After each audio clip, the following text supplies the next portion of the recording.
Since the end of World War II, the threat perceptions of different countries and powers have gone through significant changes. There have been basically two major events that significantly altered the threat perceptions of different countries. The first of this event was the end of Cold War that pretty much changed the outlook of every other country that was either aligned with US or USSR. Obviously, at the end of Cold War, there was no longer USSR. Subsequently, another major event was the 9/11 attack. The outrage produced by the attack meant that every other country supported US to go after the perpetrators of these attacks. Let us examine the evolution of the threat perceptions of different countries in Middle East and South Asia since 9/11. Before the initiation of the campaign against extremists, the Arab-Israeli conflict over Palestine had been a central theme defining the politics of Middle East. The Sunni and Shiite states had over the years attempted to outdo each other in their zeal to be the liberator of Palestine. While as a result of the Camp David Accords in 1978, Egypt accepted Israel's right to exist, many others still refused to accept the reality created by the Balfour Declaration of 1917. The resulting enmity shaped the threat perceptions of both Israel and the Arabs. However, the demise of Soviet Union meant that countries such as Syria and Egypt could no longer count on its support. The September 11 attacks changed not only the threat perception of the US but also that of Israel and the Arab countries. Al-Qaeda threatened not only the West but also the Arab monarchies, and thus all of a sudden they shared a common enemy.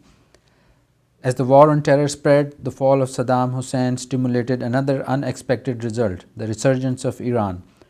As a result, the balance of power in the Middle East shifted alarmingly, and the Sunni Arab states, especially the Gulf countries, became specially exposed and further dependent on US for protection against the Shiite dominance. If this was not enough, the viral Arab Spring has added another dimension to the risks faced by these Arab countries. Thus, the threat from Israel to these regimes shifted to the danger from Iran, extremists, and their disgruntled domestic populace. As the Middle East was changing, there was another transformation of threat perceptions occurring in South Asia. This one had to do with Pakistan-India rivalry over issues such as Kashmir. Since the independence in 1947, the defense and security policies of Pakistan have been mainly India-centric. The threat it always perceived was from the east, while it never thought of any attacks or risks to emanate from its western borders. After September 11, Pakistan had to increasingly shift its focus to Fatah and to counter Al-Qaeda and many other formulations of extremists that came to reside in the tribal areas. In addition, it had to cooperate with NATO in an unachievable task to stop the flow of extremists across the long and porous Pak-Afghan border. Over time, the country came under considerable pressure from US and NATO to revise its traditional national security premise away from India and towards dealing with extremists. The Mumbai incident served as a proof that the danger Pakistan faced was not external but internal. Therefore, it should move troops from its eastern border to carry out operations in Fatah, including North Waziristan.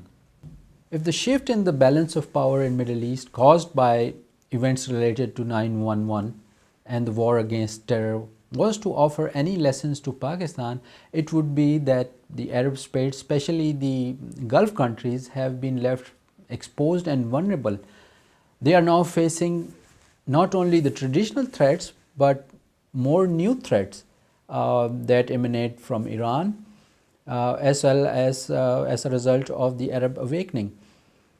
And these are the causes that are likely to cause Pakistan to not act against Afghan Taliban that are in Fatah tribal areas and then that cross the border and take action against NATO troops in Afghanistan.